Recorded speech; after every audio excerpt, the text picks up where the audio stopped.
وزي ما عودناكم تغطيه خاصه للمركز الاعلامي الاتحاد المصري للميني فوتبول، والنهارده هنا من المدينه الشبابيه ببورسعيد، وتغطيه الدوره الخامسه للميني فوتبول للحكام والمدربين والاداريين والمراقبين، ومعانا نجوم مختلفين عن العاده. نتعرف بيك. حضرتك شغال فين؟ نتعرف بيك. احمد عايز مدرب في نادي الشمس. شايف النهارده عايزين نعرف انطباعك ايه عن المدينه الشبابيه ببورسعيد؟ طبعا المكان جميل جدا وحسن اضافه على اعلى مستوى، وبنشكر اسره الميني فوتبول على الاستضافه الجميله.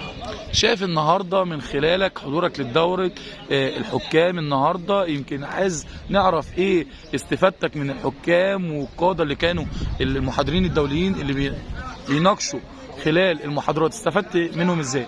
يعني انا استفدت طبعا من الكابتن احمد شناوي، ده راجل كبير جدا في التحكيم، فانا استفدت منه ان انا ازاي اقف في الملعب، وازاي ادير مباراه بهدوء جدا، وازاي اعمل البروتوكول بتاع مين فوتبول ابدا بيه، وازاي ان انا احسب كل حاجه حصلت في المباراه، وان انا اكون حازم وعندي شخصيه قويه في اداره المباراه. فده حاجه كويسه جدا ان احنا استفدنا جينا نستفيد من الدكتور احمد الشناوي. استفدت ايه من خلال الدوره؟ استفدت ان الحكم لازم يكون شخصيه قويه، لازم تكون انت مرتب اوراقك قبل ما تروح، لازم تكون حكم داري بالوقت بتاعك. يعني ما ينفعش يكون عندك مثلا ماتش مثلا الساعه 3 وتروح قبل الماتش مثلا بربع ساعه ولا ب 10 دقائق، لازم تروح قبل الماتش بساعه ونص، تعرف اجواء المباراه، تعرف الناس اللي موجوده هناك، تشوف ارضيه الملعب، السيبسي بتاع اللعيبه، تشوف غرف الملابس. في حاجات كتير قوي الحمد لله الواحد استفادها من كابتن زاهي وكابتن احمد شناوي. شايف النهارده لو حابب توجه رساله شكر للكابتن احمد سمير تقول له ايه؟ طبعا بشكر السيد احمد سمير رئيس الاتحاد المصري للميني فوتبول والاتحاد العربي على كرم الاستضافه.